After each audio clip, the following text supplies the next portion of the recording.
So yun, what's up guys? Dito kami sa Bulacan, ano? So yun, baha dito. Yun, no? So di pa naman ganun kalalim. Update as of July 20. Yan. Baha dito guys. Ayan, nakabike lang tayo. So yun, what's up guys? So nagbabike tayo ngayon dito. Oh, ang na. Tek na ako dun. So yan, dito tayo sa may Matungaw guys. Pakalalim naman ang baha dito. So ito, dito pala magsisimula yung baha. Dito pala dito. So dito pala napakalalim na, ano. Talaga naman. Napakalalim guys.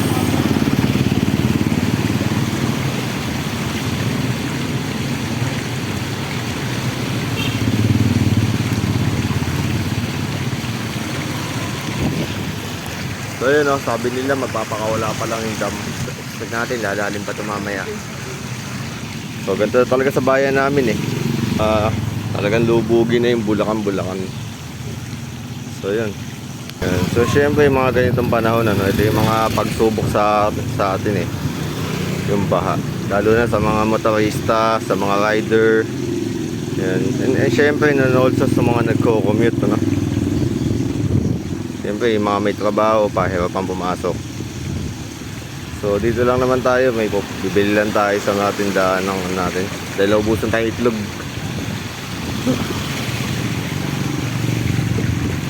Ayan, bili natin ng itlog dito sa may Matungaw. XL. So yung bike natin.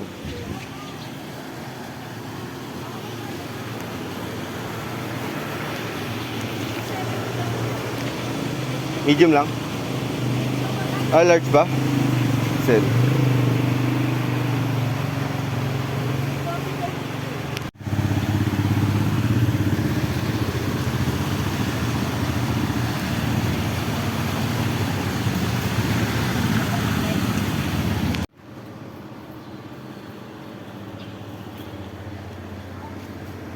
Wag.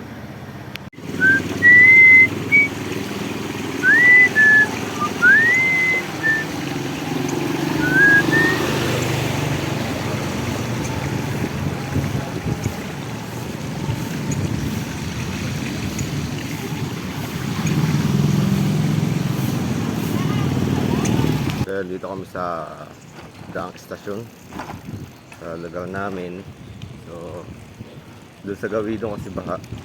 So yan, dito medyo mataas pa yung lupa. So dito yung parada ng Herman. So yan, dito nag-i-start yung baha mula sa kapilyang to.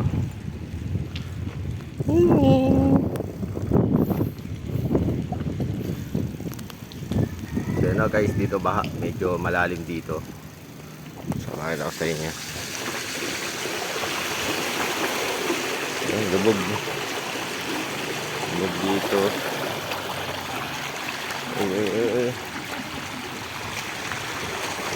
Napakalalim pala dito. Ngayon pumadyak. Kalahati ng gulong ko lubog. Diba?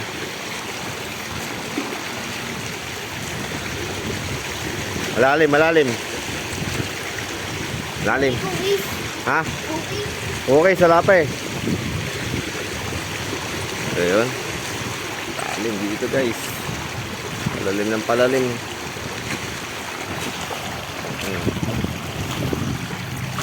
Pala pumadyak pagbaha.